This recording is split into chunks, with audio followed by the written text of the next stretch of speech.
Hey,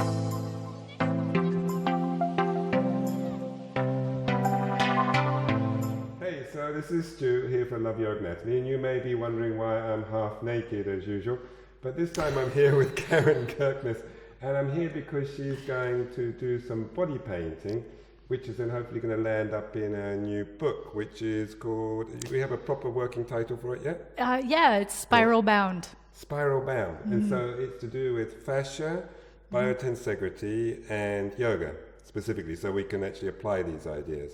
Yeah, brilliant. So you're going to see some painting going on and what the idea is behind it. And we're going to have a little anatomy talk because Karen also has a master's in human anatomy. So she's like, I'm here, she's here. Oh, no. So it's we'll have a good old anatomy sort of geeky talk. So turn off now if you're not into that. If not, you might learn a few things. Okay, so away we go. And you want me sitting here first? Yeah, here would be great. Cool. I'm going to put that behind somehow. I'm going to come up this way.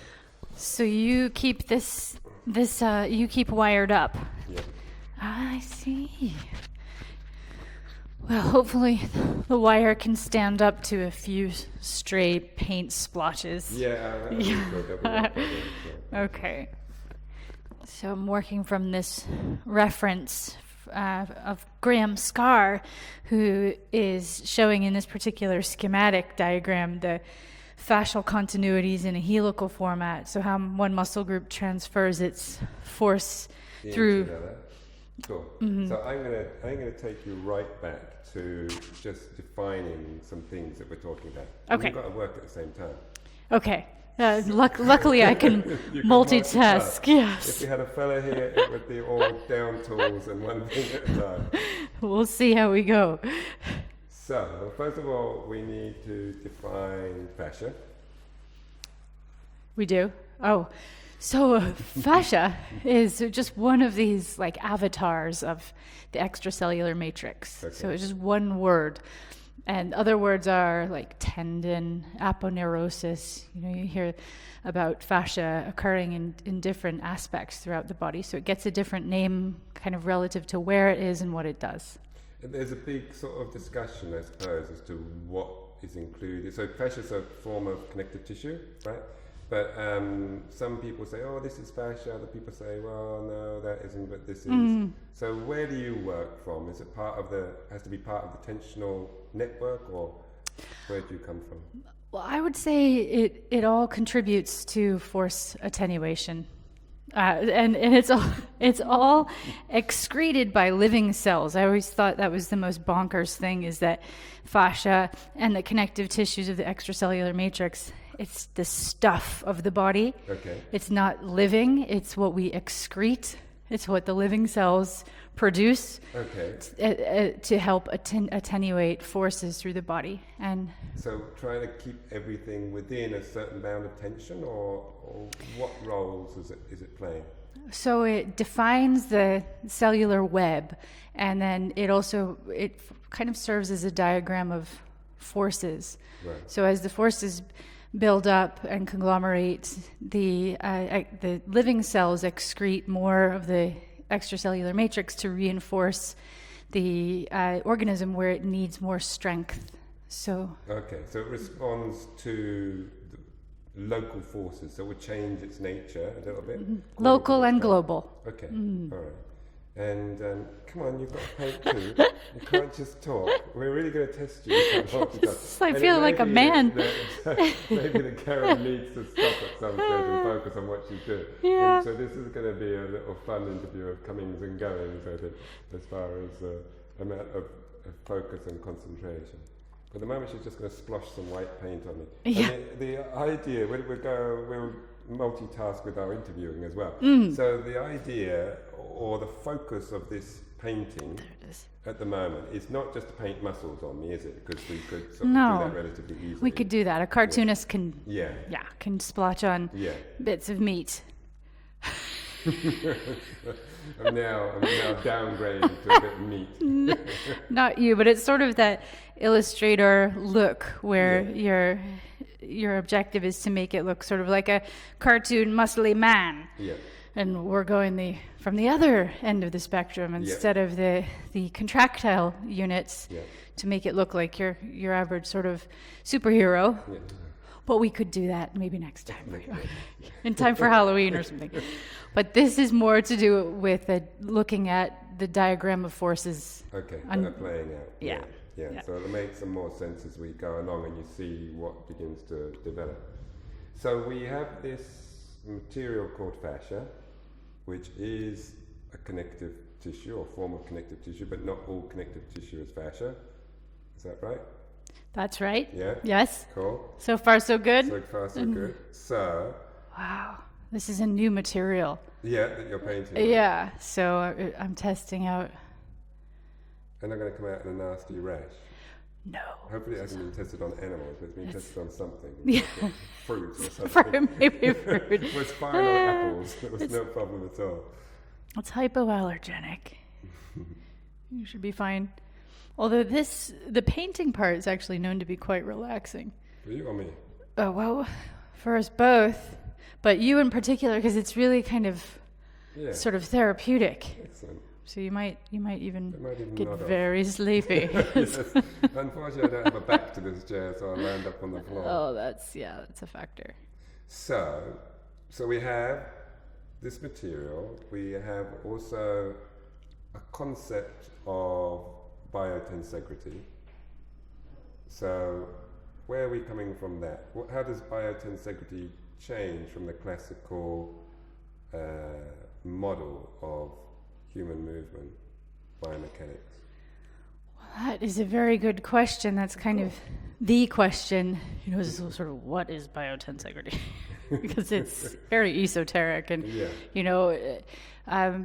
and it just looks at the way tensegrity is applied to biological organisms. So first of all, then we're going to have to define tensegrity for people as well. Right. So tensegrity is a portmanteau, or this word made of two words, tension and integrity. Mm-hmm. So it was coined officially by Buckminster Fuller in the 60s, but he appropriated the whole concept from an artist named Kenneth Snelson. So the concept and he was originated. A sculptor, right? Yes, he was a sculptor, and he worked with what he called floating tension. Uh-huh. So floating tension was his concept, and Buckminster Fuller, the story goes, was introduced to the concept and then appropriated it and called it tensegrity. And then the tensegrity as a word seemed to be more popular because that's the one that stuck. Yeah. So, and Buckminster Fuller was the one that went on to design the geodesic domes and all this business. Yeah.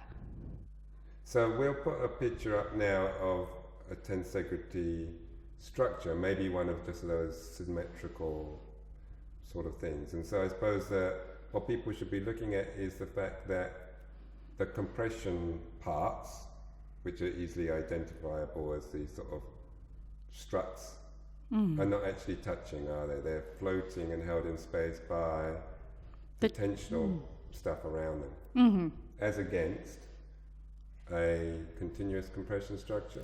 Yes, the levers and pulleys of the Newtonian-based biomechanics of the sort of old paradigm.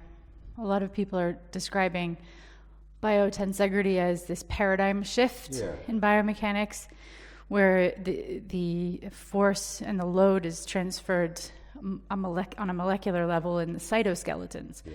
So that the cytoskeletons are actually tensegrity structures in and of themselves. And then it builds itself out. So we've got hierarchies of tensegrities within tensegrities. And they call it the heterarchy. Okay. So there's hierarchy, which is levels of importance, and then heterarchy, which is sort of this equality of scale, so that it's all the sort of same importance in terms of force transfer. Bones aren't more important than cytoskeletons or filaments. Yeah. So, and can something that's a tensional part of one tensegrity be a compression part of another tensegrity? Yeah, they flip. So it can oscillate and change moment to moment. Okay, so it's very dynamic. Extremely dynamic and responsive. So with our tensional system, the idea is that, if I'm right in thinking, that the bones, instead of sitting on one on top of the other, and of course they're not the only compressive things in the body, are they? It's easy to think of the skeleton, that's your compressive, I've grown a horn, that's your compressive part, and everything else maybe is tension, but that's not exactly true, is it? It's a little bit more complex than that, Yes, that it's all transferred and on a very minute sort of molecular way throughout all the tissues, and the tissues change function based on the position of the body in space, and it's load bearing in the moment and all of it is a closed kinematic chain. Okay. So who was the guy that did the research and suggests that even at a cellular level, tensegrity is shown to be maybe what is allowing the cell to withstand the forces from outside, not the pressure from the inside? There's a few researchers whose work is quite a number now in the literature. Right. But I'm at the moment looking at Ingber's papers. That's what I'm thinking. Yeah. Yeah. And Graham Scarr is doing an excellent job at the moment of publishing work on the level of the myofascia. So he's kind of bringing the biologists and the biophysicists together with the myofascial people, so that it's in this scale that we can appreciate more readily because it's at the scale we're used to dealing with. Okay, yeah, it makes more sense. So for people, again, that are not using some of this terminology, myofascia comes from myomuscle, fascia, just the two combined. So the combination of the two together, which is important, isn't it, as against previously thinking often that fascia was just a bloody nuisance and cut it out the way and throw it in the bin. Yeah. So now we're beginning to appreciate its role. So what are some of the roles that we've now appreciating that fascia has to play? Well, fascia creates and sits in what's called the microenvironment, and that's where you get a capillary bed and the ground substance of the extracellular matrix. And the matrix itself is on this spectrum of wet to dry. Okay. And so in the wet area, you've got the sort of glycoaminoglycans and the PGs, and these are form of protein chains, are they? Yeah, and they're also connected to sugars, so they have an ionic property, so they're charged, and they're hydrophilic. Most of them will form gels because they love water. Okay. So you get these gels that form very special substances in the body that withstand force in a really special way. Yeah. So they withstand compressive forces, and they provide turgor pressure. So what was that last bit? Turgor. Turgor. Yes. Turgor. So it's what plumps you out and also withstands pressure from the outside in. Oh, cool. So it defines the outward push and protects from the inward push. Okay, so it keeps sort of things stable. Keeps the organism stable in 3 dimensions. And the microenvironment is this area where all of the systems interface. So it's like a confluence of systems. Yeah. And it basically is where the systems communicate on a molecular level and an ionic level. So that's where the charges are registered, and gene expression is regulated through what happens in the microenvironment as well. Right. So the way that our blueprint for our health takes shape over a long period of time is responsive to what's happening in the microenvironment, and that will also include how what we consume, how often we consume food, and the quality of food and water, the air, all of the microscopic level pollutants. It multiplies up to the grand scheme of things. Absolutely, and that will have it will be translated into the tissues over a long period of time. Okay. So when we're thinking also of fascia, there's been a lot of research now to show that there's more free nerve endings in the fascia than there is in the muscle tissue. Is that right? There's a few different figures on that, but they say it's a semiconducting crystalline matrix, which is highly innervated, more so than the skin, more so than the muscle, more so than the organs. So it is the most sensitive conductor of our energy. Of information. So what does that mean for us? So we have this thing that maybe some people are talking about as a system in itself that is gathering information. So what does that mean? What is the roles that plays in for the fascia? What does that add to things? Well, it's like a sensory web on every scale, and it in a sense processes and then regulates the data that it processes. So it's like having a miniature central nervous system throughout the whole organism. So it in a sense acts on the information that it receives to self-regulate. Okay, so it's not that this information is sent to the brain, it's very localized. Yeah, it is. It can go to the brain. Okay. It depends on what the nerve endings are picking up, because different nerve endings will be responsible for different stimuli, and depending on what those stimuli are, they go to different parts of the CNS, the central nervous system. Yeah. And certain sensory stimuli will be translated and will be attenuated through the connective tissue matrix itself. Yeah. And then the matrix can respond by changing shape or shifting in terms of where the cytoskeleton moves within the tissues. It can send messages to the immune systems for an inflammation response, for example, and then gene expression and translation of what the cells do locally and then globally can happen without the brain having anything to do with it. So that's interesting, because it's very similar then to the gut, isn't it? Where the gut is somewhat self-regulating as well. Like it's the enteric nervous system of the gut. Then there's the fascial system, which is regulated by its own kind of intelligence. Okay. And you've got a paint girl. I'm finding it. I need more. I need more nerve endings. You've got some Italian in you there somewhere. You want to use your hands to talk. Yeah. You're going to use your hands to paint and talk at the same time. Totally. Okay, I'll let you get some paint on. Okay. And then I'll ask you something else. Sounds good. Never ending. No. Okay. Yeah, and we will fill the time container that we have. Okay. So this is also because I'm learning as I do this, so I'm not just like painting on memorized stuff and trying to make it look. Well, don't give me an extra rib or something. Yeah, to make it look a certain way. This is a learning process for me because I haven't done this particular method before. I've done some of the single muscle theory style painting. Yeah. I've done it in the kind of illustrative way to make a deltoid look like a deltoid. Yes. But this is, I'm looking at, he's really a mentor of mine and a great influence, Graham Scarr. This is his illustration, actually, and I'm just sort of bringing it to life out of your body. And so we're trying to do it justice for both of you and me. Looking good so far. It's and we're trying to think of the connectivity between bits, right? Because when we look in anatomy books or up until this date, it's very easy to think of everything as individual muscle units or whatever, the deltoid, the pec, the whatever.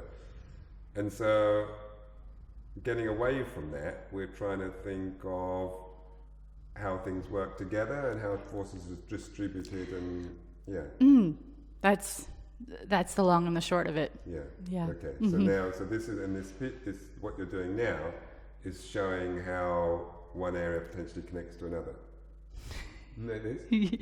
Yes, but I'm laying the foundation, so I'm finding the bony landmarks. What you're trying to do is just get me rid of my neck skin. No, you're luckily we've got some good bony landmarks here, and I can see. I'm looking for sternocleidomastoid. Okay. Yeah. Great. So we see fascia as a three-dimensional thing rather than layers and sheets and that sort of stuff. Yeah, there's a sheets aspect to it, and then on the microscopic level, there's a thorough investment of it. So it's not just in sedimentary sort of layers like a cake, but it's through the whole three-dimensional density on a molecular level to encapsulate fibers and cells as well. Do you think there's a transfer of information through those layers as well? Yes, through layers, across layers, diagonally. It's kind of ubiquitous, the force transfers. Okay. It's everywhere. And I noticed you had Carla Stecco's book. Yes. And she talks about myofascial expansions, doesn't she? That branching out of fascia from one myofascial area to another. Yes, her pictures are incredible. Fantastic. Yes. And so how do you see the purpose of that? Why is the fascia branching out to join somewhere else? In its role as the connector, it has responded to millions of years of data that there needs to be a tensile force increase there. So the tissue responds to what's needed. So it's a response to the need for extra reinforcement. Okay. Could it also be sort of gaining, if the fascia is a sensory area, organ almost, then could we be gaining a better sense of local forces if we're gaining information of a broader connected spectrum rather than individual bits and then putting it together as well, maybe? I think you're thinking along the Biotensegrity kind of those lines. Yeah. So what are the arguments? Because I like to hear both, because this Biotensegrity is no way, I mean, I really like the idea, and I think as yogis we can feel, and we talk about an integrated body, and we talk about, connectivity, and everything's connected, and so it sort of fits in quite nicely with what we've already got going, but it's by no means accepted by the mainstream at all, is it? So what are their arguments against it? Has anybody come up and said, okay, look, this is complete rubbish because da-da-da-da-da? No, I think it is well accepted in the literature, as more and more in biomechanics is published. I don't think there is a lot of criticism of the notion. What the establishment likes is, double-blind, peer-reviewed, these studies. And if the study meets the criteria of good science, then this establishment accepts it, and then slowly that literature base grows. But they're not calling it biotensegrity. Okay. They're just well-written papers. Okay. That are redefining our view on fascia and its role in the system. But I think as a term, biotensegrity is a little bit like the geodesic dome in that it's always going to be left of center as a term because some sort of brilliant guy made it up. Okay. It's not. It's an old concept and a new word, and the word is what people kind of bristle against. The establishment isn't that interested in the new concept. Yeah. They're interested in the science base that backs it up. Yeah. But that will be coming, I imagine. I think so. It is coming. It is coming. So if we've got this system, carry on. Well, I'm thinking what do you need to get at? I might need to, because it's going to get messy. This is where we go with the pay-per-view, and you're this costs extra. I'm attached to a wire here, so I can't stand up properly. Great. And I may actually... around my ankles, so I'm going to get rid of them completely. What we may do is get to a point where you're actually going to have to get horizontal. Yeah. Cool. So I'll let you know when we get to that point. Yeah. Okay. Yeah. So right Just now. keep adding your money into the machine and more. See how that works? There's no escape from pornography nowadays, No. just like it's reaching into every area. Yeah, it's a highly geeky version. Actually, maybe it'll go down well in Japan or something. You could sell your used paintbrush. Yeah, that's right, in some kind of vending machine. Oh. So we have this. So we have this system that needs to be tensioned. Yeah. Yeah. So, what are we doing in the yoga that may be not good for the system, and what are we doing that might be good for a system that relies on tension to maintain its integrity?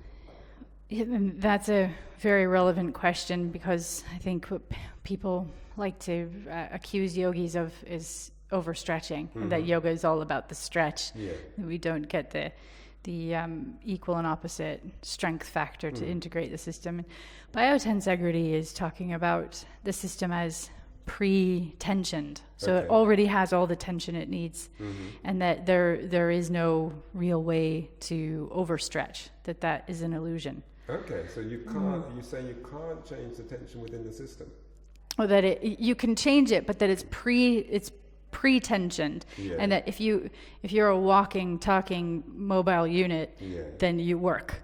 Okay. You know, and that's the system, the healthy system, where all of the bones don't touch each other, and you're carrying on your functions as a biped. Right. In yoga, I think we can focus on lengthening more and then not take up the slack elsewhere.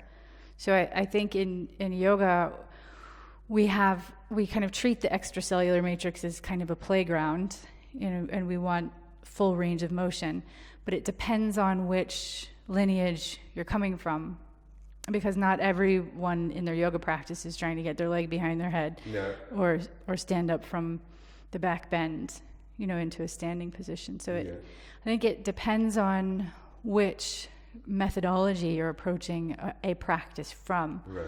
And so some people in a lineage are looking for alignment above all else. Another lineage is looking for a timing, a coordination of breath and movement. You know, and then a balanced practice will lead to the balancing of the forces.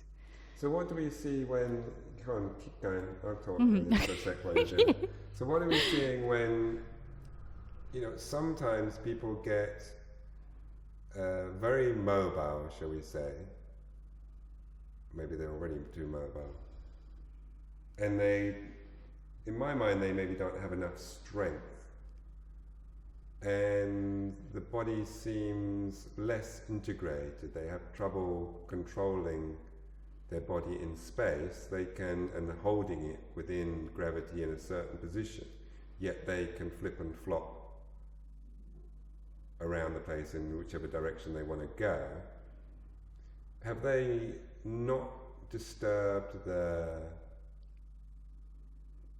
system as far as its biotensegrity structure by allowing too much play in the system?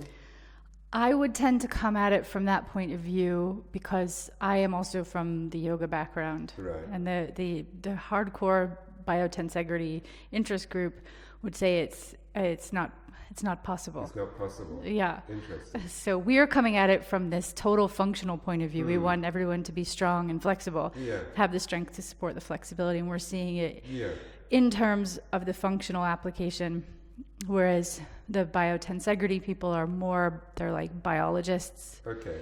And they're seeing it on the level of the cytoskeleton. Okay. And we're seeing it on the level of the actual skeleton and the, you know, and the musculature. Higher up the hierarchy. And Heterarchy. higher up the heterarchy. If that's even possible. Exactly. So, but I would agree with you that we're seeing for the most balanced system possible in the yoga terms, in the functional kind of performance aspect, is the discovering the strength to support the flexibility, or discovering the flexibility to support the inherent strength, David Garrigue was with us this weekend. Yes, yeah. He says that that strength and flexibility are two separate things. Okay. Is an illusion. Right. And I really liked that. And did he back it up, or did he just say that? He has his presence sort of backs it up. He's got that kind of great presence, and it's this idea that you learn to use aspects that you aren't using as much, but it's still there. Okay. So it's on this spectrum. So you need to know how to use something, not that it isn't there at all. Yes. But you do see people that have been to the gym for years. And I know when I first started yoga, I was supremely strong. Yeah. But stiff as a board, you hadn't really stretched out very much. Yeah. So, and then you have the other end of the scale where people are completely floppy and bendy, but not strong. No. And so I don't think that strength is still there. And those people that are floppy and bendy and they've never worked their body to gain the strength. Do you think that strength is actually there or not? I don't know. Is it like... Sorry, DG. Yeah, sorry. We're going to just debate that. I think it's in there, but it has to be switched on. Okay. So it's like, when you buy an expensive piece of kit and all of the functions are there, but you buy the free model or you buy the cheap model, and then you have to... What are you trying to say about me? I've got the most basic, no extras. Yeah, you go for the no frills, but then if you want to activate those frills, if you like, then you have to pay extra per one. So everyone has if you're again this walking, talking biped that can function with gravity and feed yourself, you have all of the qualities that you require to be a complete badass. You can do handstand, you just don't know it. You just don't know. Yeah, and you have that switched on in you through the practice. Yeah. So it's there, it requires coaxing. Yeah. Well, I know a lot of what we think of as strength as far as change in maybe muscle tissue isn't the first 3-4 months or whatever. It's all nervous system change, learning how to do something, how many muscle fibers to fire, what to incorporate, this, that, the other. So I can see that part of it being there, but at some stage you have to say, okay, now you have to work to get stronger. Like you have to work on any particular posture to get better at it. Agreed. So you can't just say, oh, okay, now I can do it. Flip the switch, pay an extra tenner, yeah, and then you get your handstand feature switched on. Exactly. I think we'd make a mint if we could find that switch. I think you're right. So just coming into the acromial head of the delt. So when we look at the different, this is going to be relentless, sorry. I've got so many questions for you. Having the chance to speak to another anatomy geek, isn't it a bit like Christmas? And so when we look at the fascia, as you said, responds to the stresses of the environment. So we're saying, there was a nice book I read in, I think it was Bernie Clark's book about the IT band and the fact that it isn't an individual item that runs down the side of the leg, but that it is continuous with the fascia lata and that dives deep to meet the bone in the hamstrings and carries on down the leg, and that it's really a thickened area of that fascia that has responded to the functional task that has to perform. Do you buy into that? I do. Because you've dissected and everything, haven't you? Is that what you see when you... You see, what you're looking for. Okay. We were looking for different sections of the body as described in Grant's Dissector, the manual, the academic manual we were using to dissect. So you go in looking for certain structures, and as soon as you peel back the skin, then you're throwing fascia in the bin. Yeah. Okay. So you come to the IT band, and it looks like in a formalin embalmed body, it does look like Kevlar. It looks like a distinct unit all its own, but that is in sections. In certain sections, it really looks like it's trying to be a bone. Okay. And maybe in millions of years, there could be an evolution towards that becoming bone. You know, it is certainly one possibility. That's how the extracellular matrix works. Okay. If we continue doing certain activities as a species, then the body will respond.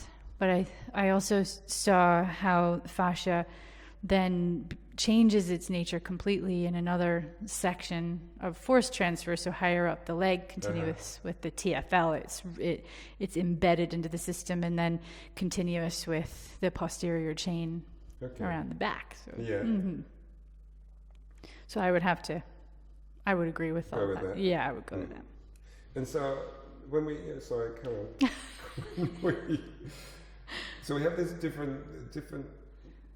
Again, there's some quite nice pictures in the different books that you read on fascia, where you can see anything from sort of light, fluffy, candy flossy type stuff to this stuff that looks like leather belts or Kevlar or whatever. And in the normal way of thinking, it's quite easy to see that stuff that was thick and strong could be used as something to tension the system. But it's harder to see how something that is very gelatinous or gloopy or movable can apply any force transfer. So how does that work? Well, just kind of going back to this idea, I think it makes it easier to visualize as well that the extracellular matrix, henceforth, ECM. I'm just going to say ECM. Yeah, okay. Right. This ECM, it's on the spectrum of wet to dry, and so it's viscosity, and it's the tendency to flow or not flow. And on the drier end, you've got more collagen fibers, and the collagenous fibers are coiled triple helix structures. On a molecular level, the helix gives them their strength. And so there's the strength element at the one end, and then the gloopy element at the other end. Yeah. And you're basically talking about viscosity changes to suit the forces at work in a particular region of the body, whether, whichever scale you're talking about. Right. Within the joints, you need certain rheopectic qualities to the fluids because the joints have to withstand pressure. And they also have to be lubricated, so they have to have a certain super slickness to them and a tendency to flow, but also an ability to withstand the compressive forces and shear. Yeah. And so that's another big one in biotensegrity is Dr. Levin talks about this. There's no shear in the body. And that shear is dissipated through the rheopectic qualities of the connective tissues on the more gloopy, less viscous end of the spectrum. You mentioned joints just now. No, come on. Yeah. This is challenging for my brain and my body. I mean to multitask. It's only us fellas that have trouble with that. I'm doing my best. When I forgot myself now. I've only got one thing to do, which is sit here and ask questions, and I can't even remember what I was going to say. So, most of the tensegrity models we see are relatively, self-contained within the gravity. They can, you can turn them upside down, you can do whatever you want with them, and they are integrated, aren't they? But I might have not seen the right ones, but I haven't seen any so far that are jointed, that have a change of direction, but still maintain tension across the system. So how do we cope with that as far as modeling it for the human body?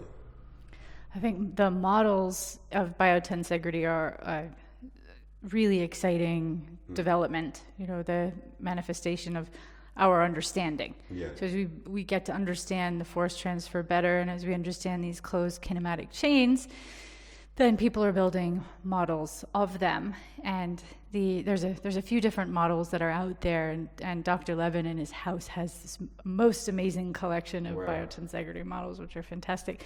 But also Graham Scard, he's got a few. Yes, I've seen he's made some little humans on arms and things like that. Yeah. And Daniele Claude Martin. Yes. Also a master model maker.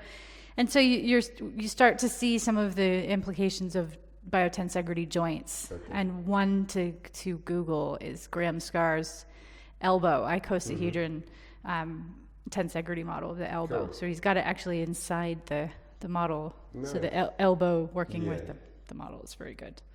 So, but the more people build models of things, the more we discover and understand the idea behind it. Yes. So the model is, things are going to work. models are powerful tool.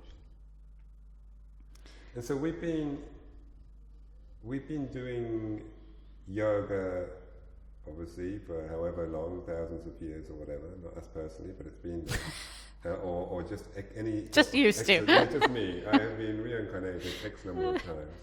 Always the same, unfortunately. Didn't go up or down.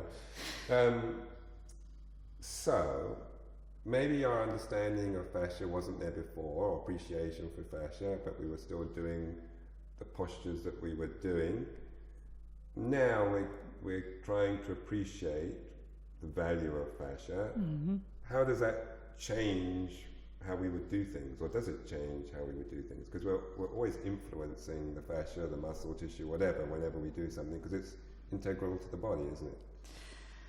Yeah, I think that's a huge question. You know, how do we respond to the technology as we develop in our concepts and our technology as a species? Then these ancient activities, which were special for a certain spiritual reason, we almost outsmart ourselves of the original purpose. You know, and for yoga in particular, it's been about transformation, you know, and quieting the mind and using the body and sensation as a game to turn the senses inwards. And if we're really focused on the technology of our bodies to the exclusion of using the body to really integrate the senses, then maybe we've lost the point. Yeah. You know, so I think it's important not to overthink the yoga part of it. It is. No, I know yeah. where you're coming from, for sure. But then people want to say, well, yeah, but okay, we have this information. What are we going to do with it? If we're not going to use it to overthink or think, do we actually need it? You know, Yeah, what's the point? What's the point in it? I think that's a fabulous question to keep on asking. Yeah. You know, we can turn a sheep fluorescent green. Right. We can grow miniature arms out of a rabbit knee. I don't know if we need to do that when we can't feed the world's population on a basic level. Yes, is the technology we have and that we're so focused on developing, is it actually necessary? Do we need to know as much as we think we do? Yeah. But I think knowing about the human body in terms of how it relates to all life and just the kind of genesis, you know, of life is always questions worth asking, you know, and understanding which is worth developing. Yeah. So you teach workshops too on biotensegrity, don't you, and fascia and that sort of thing? I teach anatomy workshops for yoga, but I'm a student of biotensegrity. Yeah. I'm in research. Apart from the real top fellas, and I also do, but I'm just a novice. And so, do you have a practical thing? Because everybody likes some sort of practical bit when you're teaching a workshop. So how do you try and bring the practical bit in when you're talking about fascia and biotensegrity? Oh, like in terms of The asana. yoga practice. Yeah. Asana. I like to look at the planes. So getting people to appreciate the alignment in a plane and that all of the joints aligning in a plane in a true sense is much different than what you think is happening. So, for example, step to the right, turn the right toes out, the left foot slightly in, and take Trikonasana. Everyone thinks their joints are all in the coronal plane, but you look around and it's a hot mess. No one really is feeling the coronal plane. But if together as a group you lay down on the floor and then explore the plane turned to one side and the way that gravity helps you discover that in terms of balancing out the forces in the system, then it's very easy to feel in your own body the distribution of force and this concept of self-organizing and self-regulating. So that's kind of one way. And that sort of alignment, sorry, go on. That sort of alignment, because I always wonder when we interact with the world, we don't align ourselves to do something, do we? We just reach for a glass of whatever, or oranges, and we operate in so many different directions and things. I don't see the body ever purposefully lining things up in a plane or lining things up in a... So why do we need to do that in yoga? Well, I think it's important to discover where the boundaries are in terms of the planes, because it gives you this sort of an end point, and then your movement has a distinct sort of approach, so you know where you're going to. So there's like a destination for it to guide the alignment, because in yoga, it's about that journey of discovering where your body is in space. And if you're getting the orange juice, your goal is to get the orange juice. But in yoga, it's the whole point is to find out what's happening in the journey towards making that shape. And if you have something that's like almost magnetic, like a tool that where you snap to the grid, then it gives you this innate intelligence or a way of honing your proprioception in a way that getting the orange juice or eating the taco doesn't. So would you say then the shape is not what's important, it's the journey towards the shape? Absolutely. Yeah, you never really get the shape. No. So. Cool. So. Oh, where are you going now? Now I'm thinking that I'm going to need your arms out. So this. You better work quick. So we'll see how long we can. Like one at a down, time. One at a time. This is where the fibers change. So tell us, as you're painting, what you've drawn so far. What are we talking about? Well, now I'm looking at the directionality of fibers. So the region of the axilla, which is this confluence of musculature. So now, armpit area. The armpit area where the pectoralis kind of blends in with the fibers of the deltoids, and then those will find their attachment upon the humerus. So then once I get these fibers in place, then I'll kind of color them in with the contractile elements, which is the kind of reddish colored stuff, which we're used to seeing as the muscles. So put that on after. So how much does, say we're forward folding, or any movement in a particular plane or direction using one or multiple joints, how much does the fascia restrict our movement in that direction, and how much is the muscle tissue itself or anything else? Well, the muscle tissue is actually fascia, just jammed with more contractile elements. So it's the whole thing is contributing to range of motion. The muscles and the connective tissue are it's all connective tissue. So it's all. But the muscles are more elastic than the fascia, no? Well, elements of it can be more responsive to stretch. It kind of depends on. This is a question for someone who measures biomechanics and does like research on sarcomeres and actin and myosin, and how the transfer of loads then translates to nanometers of. So when we're talking about the fascia coming through the layers of the muscle from the smallest layer to the bundles, muscle fibers, the bundles of bundles, and then that merging to become tendon, to become periosteum or whatever. That,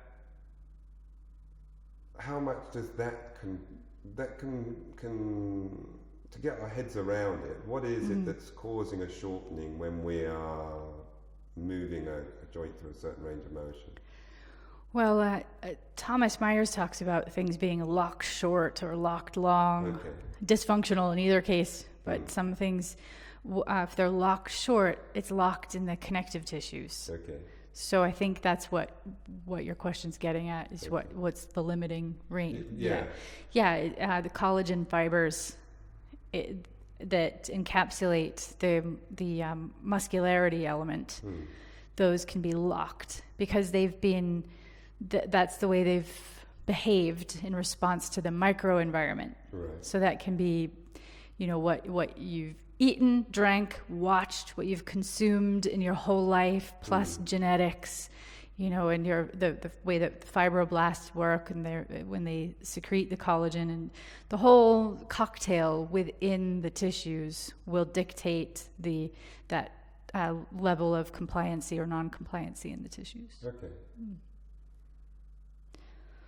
Okay. There you go. So, this arm. I keep bringing it down at the moment. It really reminds me of Navasana, really. It's as soon as the teacher turns their head, the legs come down. Same with my arm. It's really understandable. So, once we get that laid in, then you can put it down. Yeah.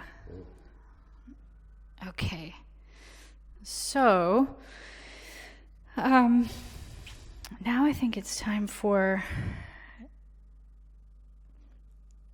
I think I need you to be horizontal. Yeah. Okay. Is that okay? Yeah. Okay. So, there maybe change the camera. So, we'll take a break. Mm-hmm. Okay. Okay. So here we are again. This is much easier. So it's going to be cold. Did you have a hernia or an appendicitis? Appendix when I was a kiddie. Yeah. I think it was like maybe 13 or something. Gosh. Yeah. So, you mentioned Tom Myers just now, and he was sort of at the forefront, wasn't he, of fascial work and coming from a therapeutic background. Yeah, the Rolfers. The Rolfers are like fantastic, aren't they? Yeah.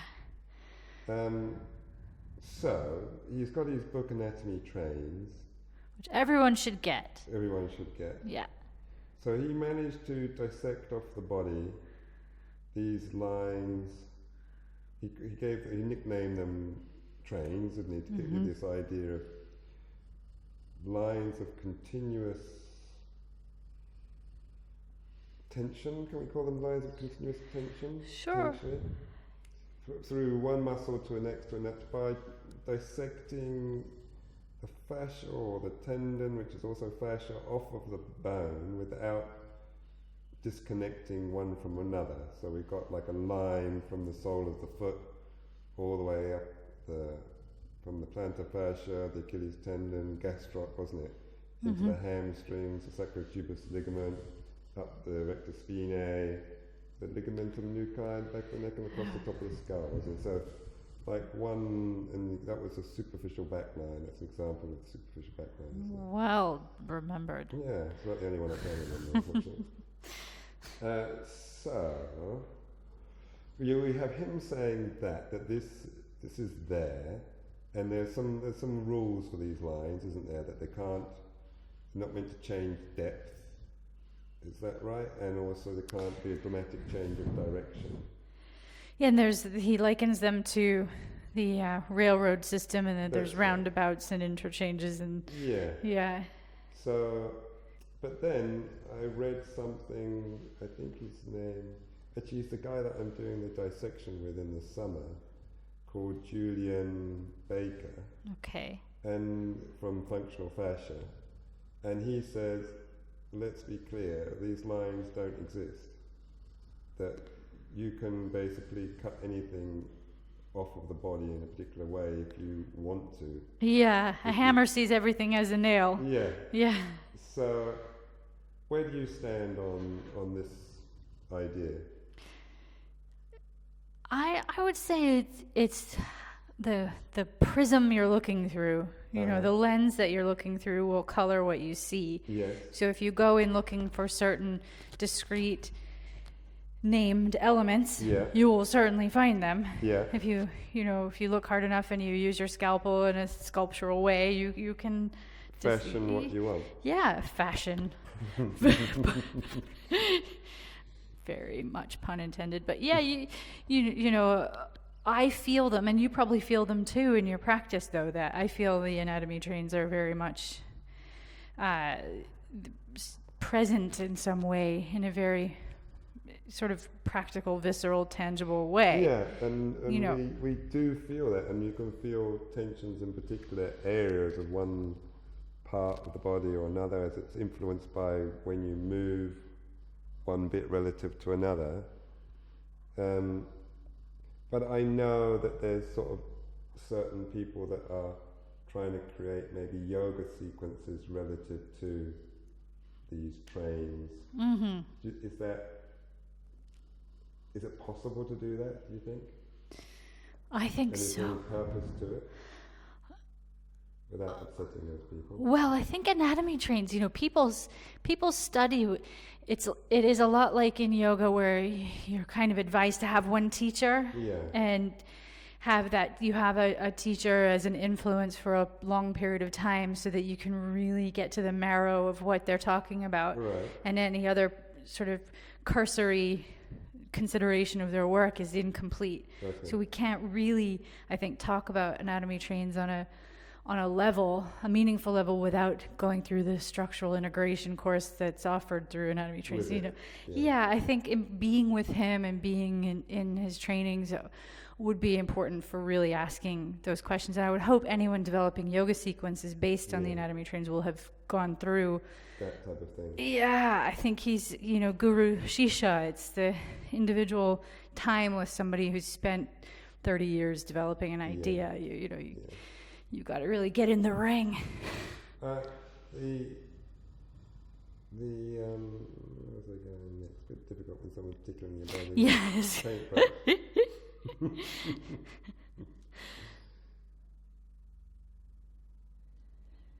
Okay, now I'm just finding all these landmarks. So pardon me for prodding you. There's not a lot of room between my rib cage and my pelvis, you'll find.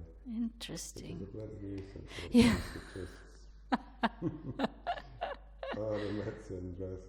Oh, but you can make the space. How much do you think people change? In what way? In yoga. Mentally or physically? Yeah, what's changeable mentally, physically? How? Yeah, I suppose I see, the nervous system as the overall governing factor in everything, really. I have seen some dramatic changes in everything that I've done, really, from my gym days to also working with yoga people. And it is amazing what can happen. And it's also actually amazing on the other scale of things, what doesn't happen sometimes. Do you know what I mean? Yeah. Someone can be putting all the work in and nothing actually changes. And so that's quite an interesting concept. And from a body worker, when you find somebody that has tension, and sometimes you ask them, well, how long has it been like this? And they're experiencing pain from maybe neck tension or whatever. They can say, well, as long as I can remember, 20 years, 30 years sometimes. And that, to me, is always amazing, that the body can remain sort of dysfunctional in a way for so long. And not right itself. Yeah. It kind of begs the question, what is functional? If you manage to live with it and feed yourself and, and like cover all your basic human biological needs. Yeah. Is that functional enough? Not really. No.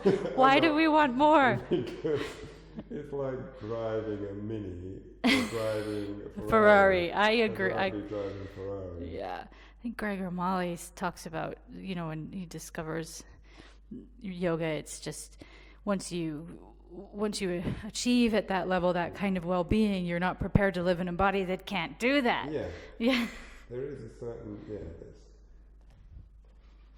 there's something nice about the fluidity of the body, and I think it keeps the body young as well, to be able to move freely around many different joints.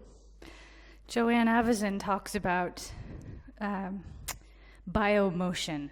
That's one that I'm really interested in, is that we're moving on from biomechanics and into an era of biomotion, and that we're not restricted to these sort of arbitrary planes or mechanical actions of joints like the hinge, or the plane, or the or any other movement that could be described in kind of Cartesian reductionist logic, that we're just kind of magical creatures that move almost against all odds in a fluid way, and that joint biology is inherently fluid, so we are inherently fluid, and all organisms are in a sense doing the impossible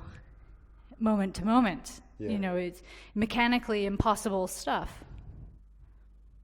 And I really like that way of thinking, that we're discovering our own magical action all the time. Tom Myers also has quite a nice word when he's talking about body work that is to do with tensional systems. I think he calls it spatial medicine. He could sort of like an umbrella term to encompass many different types of therapeutic body work that work in their own ways, but trying to bring the body back to somewhat harmony or balanced tension. So sorry. What you found in there? Zipfoid. Yeah. Something I find interesting when I'm working with people, I see myself now as basically a tension adjuster. Yes.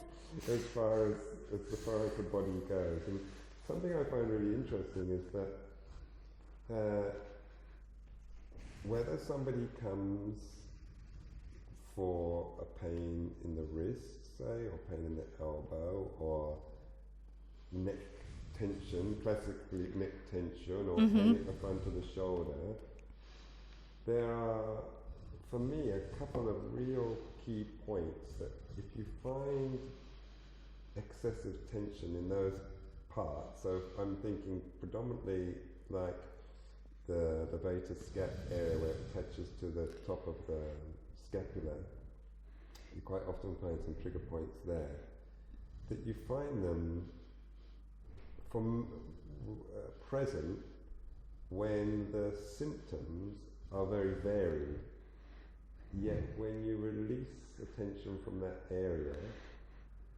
it rectifies their symptoms. So you see where I'm coming from? That the same tensional imbalance, shall we say, plays itself out in many different ways, I suppose dependent on what else is out of whack. Yeah, it's almost regardless of where it is or if it is there, it's the action of releasing something that addresses the imbalance. So almost like, either the placebo effect almost of releasing something helps everything, or that there's a few real key major junctions sort of thing, which seem to influence other areas around them so much that if that bit is not quite right, nothing can be right. Nothing can be right. And and then but that it shows up in many different ways depending on what else is going on. I think that's to do with the plumb line, where all the planes intersect, and then there's this idea of sushumna. Yeah. So in the center, it's like this chimney, of energy, and then the blockage kind of finds its way up and around that plumb line where the balance sort of manifests itself or doesn't. And if you're in there freeing a over-tensioned aspect of the system, then the whole thing just kind of writes itself up the chain, and it's to do with balance of forces longitudinally. Yeah. But you work right in there on a really tangible way. So you can come at it from both the manual therapy view, but also the yoga practitioner view. And I think the manual therapists have nailed it in so many ways with their research on fascia and the anatomy trains and all the dissections. You don't see a lot of yogis keen to go in and dissect. It's not as prevalent with the yogis. It's part of his teacher training, isn't it? Which I thought was fantastic. Absolutely fantastic, yeah. But it seems to be manual therapists that are on the front line of fascia, of this whole fascia revolution, if you like. And also they're more likely to be biologists interested in histology, interested in the implications of cytoskeletons on force attenuation. And some yogis will get interested in anatomy through their study of yoga, but I don't know any yogis who have gone right into histology and cell study. Yeah. You know. I would be one of those. I must admit, I only go down as deep as I really have to. Yes. I'm much more like, I get why it is this completely. Not working? Yeah. Because ultimately, I think we're interested in feeling it in our bodies, and if we can't, if it's taking too much time away from the actual doing of yoga, then it's kind of not worth it. It depends on how the level of geekiness, I suppose, doesn't it? Yeah. Because I know, like, I've read the Graham Scar book and I've read a bit of stuff. And masterful geekery. Yeah, as soon as you start talking about the mesodermal layer and the this and that and helical structures, which I know you're a way few more degrees geeky than me. I'm a little bit more. I persevere with it, but I have to say, it takes so much time sitting with it, drawing, making models to get it. You know, you're just. But then once I think you draw and make models and look into the sacred geometry that underpins it all is like mind blowing stuff. Right.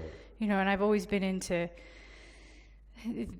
cosmology, and origin stories and albiogenesis, the origins of life and the mystery of it all, and kind of the uncharted antipodes of the mind, Aldous Huxley and all of this. And so the sacred geometry really speaks to me, and I love knowing there's this biological basis to it as well.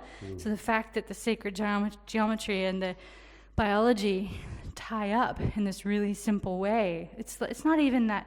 It's 3-dimensional geometry. It's not even like 4 or 7 dimensions. It's like stuff I should have learned in middle school, but was too busy being a bad kid.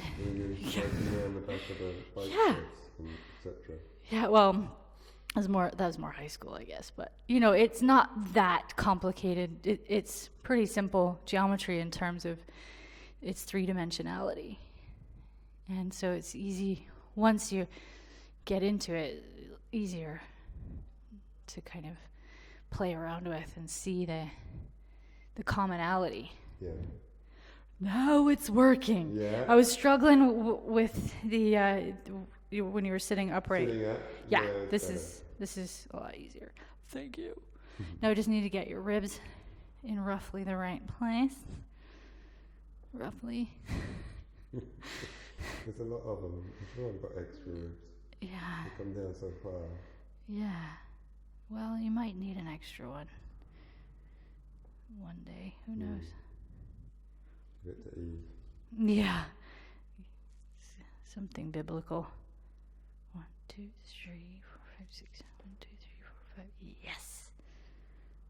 It's really good when things start. Coming together. Yes. So we're sort of in the region of serratus anterior too, aren't we? Which we love to talk about in the yoga. Yeah, we love that one, don't we? Look at that in the psoas.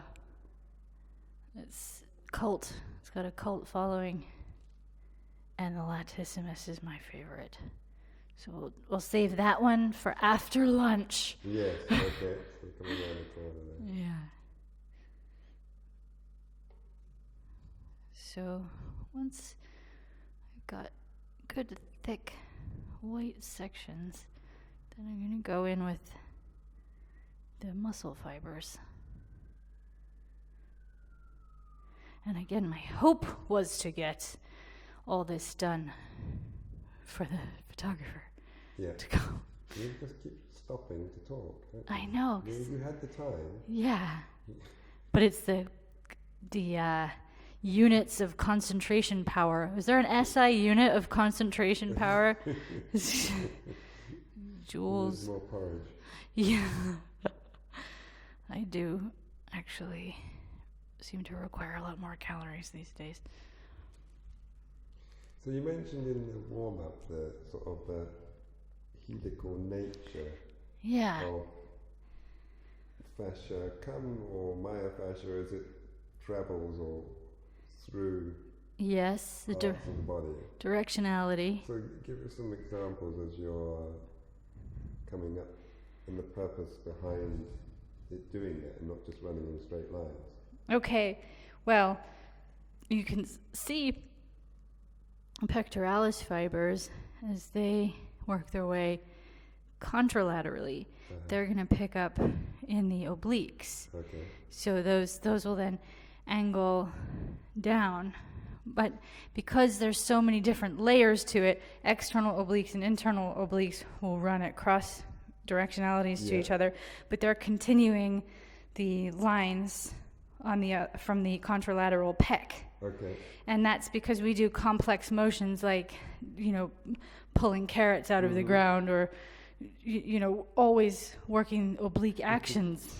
I've pulled carrots out of the I ground. was thinking of some nice cave woman example, or picking up the baby, or murdering your rival. Right. These are always going to be really lateral actions because that's the natural bend of the body. And you can see it down the hierarchy or heterarchy with the collagen fibers, because they're helical, and the helices are nature's proudest shape because of their strength. And so what makes them stronger than another shape? It's to do with the morphology of the tissues. There's something that lends stability in the helix. Okay. And it can be uniaxial. DNA is also helical. Yeah, and that's kind of the whole basis of this book that I'm writing. All my research is it centers around the helical shape. Okay. And how the spiral is ubiquitous in nature. Yeah. The horns of ruminant animals, Yes. Yeah. Yeah. And you see it in ferns as they unfurl, and you see it in the nautilus, which is all extracellular matrix constructions. So the body, the living cells of the body, produce these helical shapes in the non-living materials, in the macromolecules, because it's like our living shell in a helical shape, which is the strongest support system that we know of. So we've got that level at a cellular level, also molecular level, whatever. Then what is the purpose of bodily tissues wrapping themselves around rather than taking straight lines as well? Like, for example, pectoralis and obliques. And this action of sheets of diving and interconnected helical patterns will give viscoelasticity to the system. Right. So this sense. Define viscoelasticity for our fellows. So the tendency of the shape to move in a certain way in space, rather than the pulley, lever and pulley system. It's to do with the flow of tissues, when things are more likely to flow to a certain point and then become what's called plastic. Is it time dependent as well? Viscoelastic? Yeah, it can be time dependent as part of it, shear, and the kind of direction in which something tends to deform, and that these are all qualities of the more liquid aspects of the ECM. But the ECM can't change instantly, can it? Does it not take much longer for things to change? Well, colloids can. Yeah. Okay. That's why they're so interesting as biological soft matter. There's this whole field of study called soft matter, which is all about the squidgy things in the world and how it all flows and their properties. And the properties of crystalline substances and colloids in particular in the human body are relevant to our discussion. And colloids are formed by these hydrophilic or water-loving elements, the watery parts of the extracellular matrix. So opposite to collagen, you've got that watery stuff that loves to bond with other water-loving things to make stuff that resists high compressive forces. Right. And that's again important in the joints and in between tissues that need to slide along each other rather than get smashed together. But I keep quoting Tom Myers, and I feel bad because I have never actually met the man or worked with him. I feel like I don't have a right to quote him. But so he talks about aging as this process of drying out. And we actually see that sometimes, don't we? But also in yogis that have really had a really strong practice for many years, maybe not nourished themselves enough. They do like you'd want to just bathe them in castor oil indefinitely. And then pump them full of water. Yeah. I think that happens to a lot of people, depending on their constitution and their if they're likely to really burn the candle at both ends. And that's where Ayurveda is so interesting, is the tendency to identify people by their constitution. On the water side of things, we talk about the importance of being well hydrated for obviously cellular activity as well, but also for the health of the fascia. But quite often when you then think, so I'm going to drink a load more, but then you land up just peeing all day long. And you think, well, did the body want it or not? So what's going on there then? Why are we not holding on to it? So I am not a cell biologist or even a biologist, but this makes me think of when you haven't watered your plant for a long time, and then you dump a whole liter of water into it, and then it just pees out the bottom. And all of the soil in the pot's still dry. So it's like it's so dry, it's so desiccated that the channels through which the water may have traveled to reach the roots have dried up.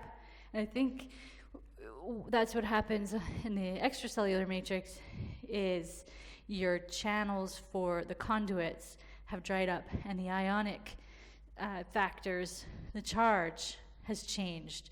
So you're functioning at a lower vibration, to put it in yoga speak. So your tissues aren't as water loving because they've dried up so much. So you have to pulverize them and recreate those channels, and at the same time have a water therapy of some kind where you're gradually whack it all in, possibly, and look at the quality of the water that you're drinking. There's a lot of people into the water science. Whether you want to put additives in the water that make it more alkaline or more acidic, or just to create the balance. I think the fashion is to have things that are more alkaline now, isn't it? People. They're not just trying to sell us water at inflated prices. It must be the gold, the mother goose of all gooses, isn't it? If you could sell people water at an inflated price. So there's a lot of people that really get into that, and I have been enchanted by this idea of water from a vortex being having more negative ions to it, which in turn affects body chemistry. It sounds like there's science there somewhere, but I actually have never bothered getting water from a vortex. I just take it from the tap. But I know people that do. They go to the well, Yeah. and they collect water that comes out of the rocks. Yeah. And they do that because it has more negative ions, and negative ions have the charge that we associate with prana. Or so they actually have a higher energetic vibration. So that's the kind of, that is more for biophysicists and cell biologists To get into. Yeah, we want to hear from them in your next interview. I want to know. Well, we want to know this stuff. Yeah. Explain it Call to up us. now. There's probably somebody that's watching that knows. Think, what's these two babbling about? They know nothing. I know nothing, that's right. It's all this and stuff. I think But that's... it is a little bit like that, isn't it? We are just, whatever time we are within the global time frame, you know, our time, we're trying to just explain things with the information we have at this moment in time, aren't we? Yeah. And that changes. And what seemed to make sense in one period of time seems complete nonsense at another time. True. But we're just doing our best. We're doing our best. So bear that in mind when you listen to this. If you listen to it in 50 years' time, if it's still available. And everybody's already figured it all out. Move past that stage and come up with something else. Yeah. Now putting in stuff that will be looking more like recognizable to... You're not going to paint my nipples rosy red or anything. That's actually what's happening That's all right you're now. doing, yeah. Didn't you see that on the dossier? This is what's happening. Get ready. It's more like, I think this was the closest color to roast beef that I could find. Nice. So, It's not coming next. I have to go into the oven to actually bake this stuff on. no, it's not enamel. Oh, this is where your serratus anterior. Please. Yeah, and I really want to do it justice. It is a magnificent serratus anterior, I must say. But it would be good if I could get you doing something like that would activate it. Hugging a tree or something. Yeah. But, okay. This is a moment for concentrating. To make them interdigitate with the obliques. Tricky. So you have your book already written as such in your mind, I imagine, but not physically written. And it's due at Christmas time. Yeah. Yeah. So I'm having 2 babies this year. Yeah. Yeah. The research part is extremely time consuming, and I am prone to tangents. So I have to really be disciplined in on that side of things, Yeah. because I will be the one, X-raying nautilus shells. Right. So I have to make sure that doesn't happen. Not this year, anyway. Just need to stick to the outline.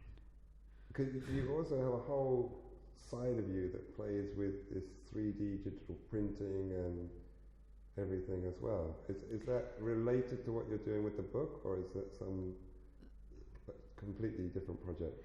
Well, that is the subject of my PhD project at Edinburgh. Okay. That starts next year after book. Oh my God. So I did my master's thesis on anatomical models because I was really behind all of my peers on the master's because I am a mature student. They were all like 23. Yeah. And they would all come out of their medical training and were taking time out to just do a master's in anatomy, on their way to medical school or whatever they were going to go do. Whereas my first degrees were in art. So I didn't have the background. So I had to work double hard to it's basically, anatomy at that level is all about memorizing parts. So I had a lot of stuff, to memorize that they had maybe already memorized. Well, heard it, I imagine. It's not imagine they memorised anything at all, the 20-year-olds. No, that's right. Anything to go by. Yeah, yeah. Somebody had said the words. Before, yes. Yeah, you kind of got it. But, so that was... So I made models. So you made models in order to learn stuff. So what were you making them out of in the first place then? Paper mache. I made like 20 paper mache pelvises. You're kidding. No. But with different qualities, or just kept making the same thing? No, the first 10 were grossly inaccurate. But by the time you've made 15 or 20, you really get to grips with the form of something. So it's just really to get what the stuff is and how it fits together. So that was what I was doing. But then I realized there has to be another way, because this is making an absolute mess of my flat. Yeah. And my husband, he was so tolerant. Was he very understanding? Oh, super understanding, yeah. But he was getting annoyed, and it wasn't really fair. So then I got into the 3D printing, because it's a really clean method of model making. But the information that is used to create the 3D thing... Yeah. You asked the best questions, because that was my question too, is like, where do you get the data? How do you just print out a collarbone? Yeah. So the data process was ended up being the subject of the dissertation, was where do you get data? And that is a number of ways. The Visible Human Project, that we talked a little bit about this last night, that lots of the 3D visualization programs you get for anatomy for the computer, they come from this data set, which is scans of a dead guy, of a criminal, actually, this convicted criminal cadaver. And so that's one way, but they froze him and sliced him. Right. And those are called cryosections. With so many millimeters thick? Yes. Micrometers, what was below millimeters? Yes, exactly. And then, interdigitation is really mind-blowing. Trying to figure out how that actually goes. So that's one way, is to beg, borrow, or steal access to a data set like that. Then I found a Japanese research group called Body Parts 3D, and they made their data set open source. Oh, wow. So it was Craig Bonsignore's blog, he is a 3D printing guy. Yeah. He described the process of it. So I owe a lot to his blog for that. And then once I've got the data set, it's like going shopping. You just download these body parts. But you're talking a lot. So the data set for a collarbone, how much data is that? Are we talking about gigabytes of data, or is it? So much data, but they put it in these object files, which are very 400K. Oh, wow. And so nothing. Maybe a couple megs. Not a big deal. So people that are used to dealing with 3D graphics and like object files, yourself, you can do this. You're quite familiar with that file format. Yeah. Do you use it? Yeah. Why have I got my finger in a paint pot? Don't look at That's a paint pot, yeah. But it's non-toxic. So then I was like, okay, I've got this file, now what do I do with it? And I don't have a 3D printer. They cost like 3,000 pounds. Yeah. So there's this service, 3D Hubs, where you put your project up, and people with a 3D printer service will respond to it and take the project, but you have to work the file and get it into a format that they can deal with. So that meant I had to borrow more knowledge from the internet Yeah.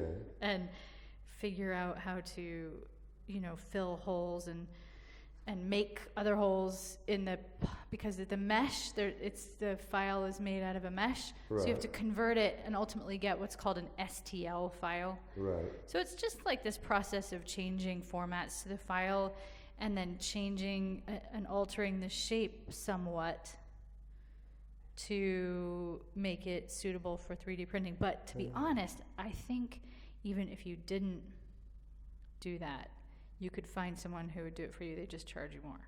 Right. So the printers themselves, in order to do this, they're, would you say, 3,000 quid, roughly? yeah, MakerBot.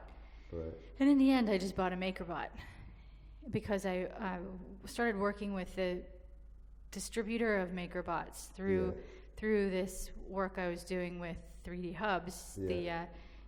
This guy Ralph, who owns Safeglass and is the distributor for MakerBot in Scotland, he took one of my jobs and got really into it. He's like, we're printing anatomy, this is cool. So he kind of got on board in a way. And then I started working with him more and making all of these 3D printed bits of anatomy and turned them in with my dissertation, got the degree, and then Ralph and I kept working together making stuff, and so he gave me kind of an artist in residency sort of position at the firm, because he makes filament, so he makes different materials. Okay, so this can be used then within the 3D printer? Yes. So it will have what, different qualities? Exactly. Okay.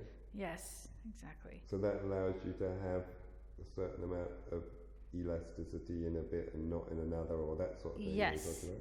And some materials that also dissolve. Oh wow, so you can dissolve bits away afterwards? Yeah. Okay. Exactly. So what project are you working on now? I seem to remember reading something somewhere about something to do with the connection of fascia across joints or something. Yeah, I'm trying to see if it's possible to make joint systems like closed kinematic chain systems that are take into consideration the biotensegrity qualities. And that is, I'm waiting until next year to think about it, because you've got the book. Yeah. So also with the studio, the studio takes up a bit of time as well. Yeah. I always look at other people and think, like, as well, David Keel, he's so prolific in what he does, he writes articles, he's got the book, he does touring, he does teaching, and I'm thinking, and you've got all this stuff going on, and I think, I've had the same online anatomy course I've meant to be finished. It's like about 4 years. You've got this amazing online presence in all the interviews and the blogs that you do. Yeah. But when I really knuckle down and do something, I get distracted easily. I come and be painted instead. Yeah, I know, me too. Yeah, I could be sitting in a dark cave now, typing away. Oh, isn't it miserable? But instead, I'm here. I know, it's much better. I do feel that way. And you're, I think, a practical person, where if you're not actually practicing yoga, then it's whatever you're doing is, it's not worth it. Yeah. If you're so busy that you're not practicing, I always think, no, stop everything. Yeah, I tried that the odd time, say, okay, I won't practice for a few months and put that time aside to work. Yeah. But it doesn't. It's a misery. You're less productive in the end. Oh, I would have to agree. How are we doing? Yeah, coming on? Yeah. But I think, as with most things, I've underestimated the time that it's actually going to take to do this. Let me know when you are so hungry. Oh, no, you can keep going. Okay. It's in the name of art. Okay. You could bring a girl in to feed me grapes while I'm lying here. It's sort of, you've got any staff members without dignity that are really Yeah, we can get you hooked up to an IV. Yeah, that would be I think porridge into my mouth. porridge. Porridge IV. Yeah. Wouldn't flow very well, that's all. No. Well, I really like watery porridge. Do you? Oh, Yeah, no. we could start talking about porridge viscosity. I don't think so. I think we might lose a few viewers. I think you're probably right. So normally this would be done in black, but I'm trying to avoid using black. Because it like defines areas too much? Yes. Or outlines areas? Yeah, Okay. and there's no black in the body. Mm. So for that reason, but I might end up using it anyway because it's useful to delineate. But white is what I'm going for. Large sections of white, and then the white sections are indicative of densities of collagen. So the whiter it is, you mean the harder the white, or? Yeah, yes, exactly. The thicker Thicker the white. Means that we're coming up for a muscle attachment. But just so it's on record, I've got to thank Susan Lowell de Solorzano. I can't say her. Susan. She has mentored me all the time in biotensegrity because I've loved it for a long time and have studied it and have gotten a lot of it wrong for a long time. Okay, so what are the wrong bits? Because I like the idea of wrong bits. Yeah, wrong bits. So what did you get wrong? I used to think that in the word tensegrity, for example, I've gotten so many things wrong, but tensegrity, that tension was the cables and the compression elements equated with integrity and the struts. But she disabused me of this incorrect notion. Yeah. And that tensegrity refers to the oneness of the entity born of tension and compression. That it's a whole new quality. It's what they call in biotensegrity, they call it emerging properties. That biotensegrity is it's an emerging property of the floating compression, that you can't simplify it down to struts and cables so easily. Cool. She's an extremely generous Tai Chi teacher. Is she? So that's interesting. So she's also has a practical element to what she does. Oh yeah, yep. So she is the archiver of the Biotensegrity archive. She kind of is this conduit, and she runs the Biotensegrity Twitter account, and that's how I got to know her. So social media has been a really fantastic learning and connection tool, because she posts some really amazing, interesting stuff on the Biotensegrity Twitter. And then got all of as many of the Biotensegrity investigators as were available in January this year at a Biotensegrity interest group meeting. They call them big meetings with Dr. Levin, Dr. Stephen M. Levin, he's the originator of the term Biotensegrity. So he's the one that did he's an orthopedic surgeon, right? Yes. So I remember reading something about the fact that he was initially interested because of when he was working on cruciate ligaments and tightened up the cruciate ligament, is that right? And it actually caused the knee joint to spread apart rather than come together more. You're in the right... Something like that. Yes, you're in the right zone. And also, he was operating on spines, and then the more he realized about the nature of the ECM and that it's self-regulatory and that you were doing usually more damage operating than you were not. Then he stopped. And it was a lucrative career, as you could imagine. Yeah. And then he found other ways to work, but he stopped operating on spines. I just think that takes so much integrity to give up that kind of practice. Yeah. Which you've invested however many hundreds of thousands of hours and bucks and everything else, and then to make a decidedly, very different departure than any of his peers were. And what country is he based in? He is American. American. Mm-hmm. And born in Queens. Oh, wow. But now lives in around DC, just outside DC. And they're just such generous and considerate and interesting people, very passionate about what they call this paradigm shift, and very encouraging for people to be in touch and to study. And they're just.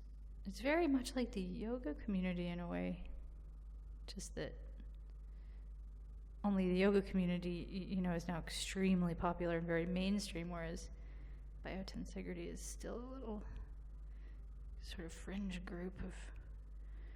But still people are going to want to know, what do we need to do different? That'll be the first question, isn't it? Okay. Yeah. There's this information. The body works like this and not like that.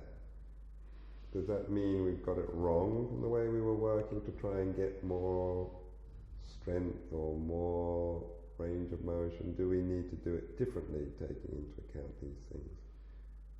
I mean, we see some of the patterns, you were talking about helical patterns, when, for instance, say in down dog, the lower arm grounding but rolling medially, say, and the upper arm rolling externally? Yeah, this is the subject of my book, and I've got about 80 color photographs. Wow. Talking about how the limbs are helical and how rotation defines the instructions we need to be working with in our asana practice.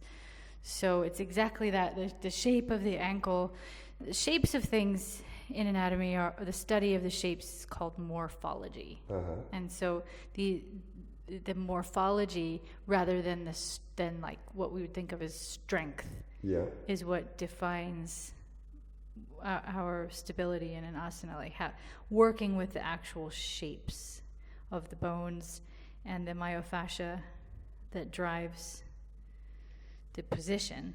So the ankle shape, for example, the joint, how it's set up to rotate. And then traditional biomechanics came up with some really useful analogies for the joint movement, like a mitered hinge, for example, for the ankle, so that supination and external rotation of the tibia go together.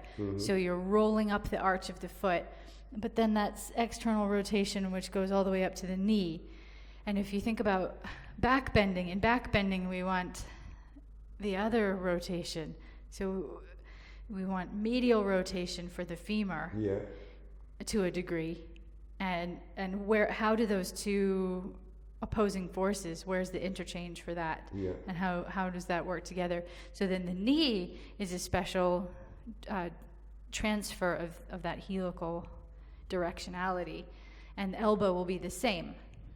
So exactly what you said, how downward dog, we pronate the forearm and externally rotate the humerus to perform downward facing dog or any arm balance, and how that directionality changes at the elbow and the knee. I'm really interested in that at the moment, trying to describe it in asana in a way that doesn't overly complicate things. And so without those actions going on, so with those actions, if you can get those, I suppose they're counter actions, aren't they, between one body part and another? How does that make it, what's the difference between doing that and not doing it, shall we say? If you just plonk your arms down and don't worry about rotating them one way or the other, they just, because again, when we do things, we reach for things or we have to support ourselves, we don't often think about doing that sort of thing, do we? No. Whereas in the yoga, we're saying, okay, now you're definitely trying to rotate this way, rotate that way. What are the consequences? So what are the consequences? What are the differences? And why don't we necessarily, or are we doing it instinctively in other parts of life? What do you see when you study your body? Do you see those actions happening, or does it have to be thought about? So this is such an essential, elemental question, and I think what happens is you get injured. So that's when you see that the person and you feel it maybe in your own body doing Urdhva Dhanurasana, the arches collapse and the foundation with the ground isn't there, so then there's oblique forces passing through the articular surfaces of the knee, then introducing this imbalance of forces to the cartilages. So when we have unbalanced non-helical energy and directionality through the system in asana, that's when we put our cartilages, the menisci and the labrum of the shoulder, for example, in danger. Okay. Elbow hyperextension, that's when we introduce forces that will injure us. That's what I think. So it's like. But do you think in everyday life that we do that instinctively, these helical maneuvers, or don't we? Do you know what I mean? You mean like to get the orange juice or eat the taco or push the Hoover? Yeah. I think we do to the degree that modern life allows. Right. So when you factor in our devices and that kind of waiting for the bus, heartbroken, miserable tedium of depressing day-to-day monotony, there's... What sort of life do you live in?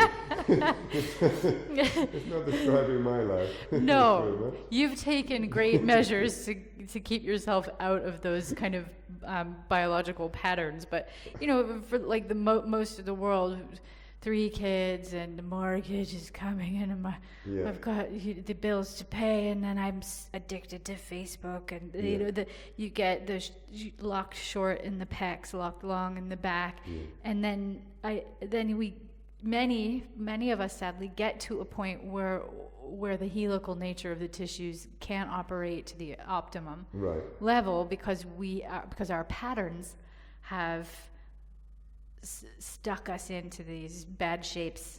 Yeah. If I like this word because I learned it at college, so I use it whenever I can. Extrapolate. I remember being in class. It was a psychology at uni. Again, as a mature student, and somehow I managed to pick up on what the hell people were talking about. And after class, people came up to say, they did swear, and I was thinking, what the hell was extrapolate mean? And so eventually figured it out. So if we extrapolate that idea of these spiral patterns, and there are some yoga genres, can we say that? That talk about using spirals much more than others, don't they, within the shapes that we're creating. Yeah. But the Ashtanga practice, which we are both practitioners of, is quite linear, isn't it? As far as the initial movements, anyway, going from A to B. Or would you disagree? Well, I think you're, one word you've just used is a Biotensegrity word, which is linear. And Biotensegrity says that living systems are non-linear. Okay. And so, reconciling a linear practice with a non-linear approach is a challenge. But I think the helical systems are a part of the linearity that you're talking about. Okay, so what I mean by that is just take downward dog. So being very simple in downward dog, being stable for that moment is about segments of a helix. Okay. Not about moving like in a screwdriver kind of a pattern. We're not always not looking at it in that literal sense, but looking at a segment. So that's why when I was first starting out with Ashtanga Yoga, my arches were collapsed. I had no understanding or awareness of my arches. Okay. And so some of the teachers that I respect the most were the ones that were like poking me in the feet. Yeah, sort that out. Get out of your your pronation. And I actually have a bone structure issue. So I've got an accessory navicular bone, which causes pronation. Accessory meaning extra one? Extra, like a bony outcropping on the... Okay, not on a whole extra bone, but just a bit of it. A bit more than you need. Yeah, the condition is it's referred to as accessory navicular. Okay. Makes it I've got a sticky ooty bit on the inner arch. So anyway, it's not paying attention to that meant I was collapsing into that. Yeah. Which in itself, apart from being not very aesthetic, is later going to be functionally a big problem and perhaps leading to pathology and pain if I was going to continue to let my tibia fall into that inward rotation and that inward spiral, which would have led to knee problems and the hip problem, and the rest. So the helical pattern is there in how we stabilize, needing to pay attention to the spiral of the tibia and external rotation, and pay attention to the all of the limb spirals and bandha. So I'm still looking into what constitutes bandha in terms of a helical plan of the human body, a helical matrix. What have you come up with so far? What's It's your top secret. rough work? It's top secret. We'd have to come back next year for that one. Yeah, I could tell you now, but I would have to kill you. Oh, finish the painting first. So bandha is a big kind of question in terms of the helicality, but it's to do with this relationship between the respiratory diaphragm, pelvic diaphragm, and vocal diaphragm, Okay. and the movement of directionality in the interior linings. Short answer. That's enough. Yeah. Okay, we've got one side. Cool. One side helicalified. And I also would like to do the arms, but we have about an hour.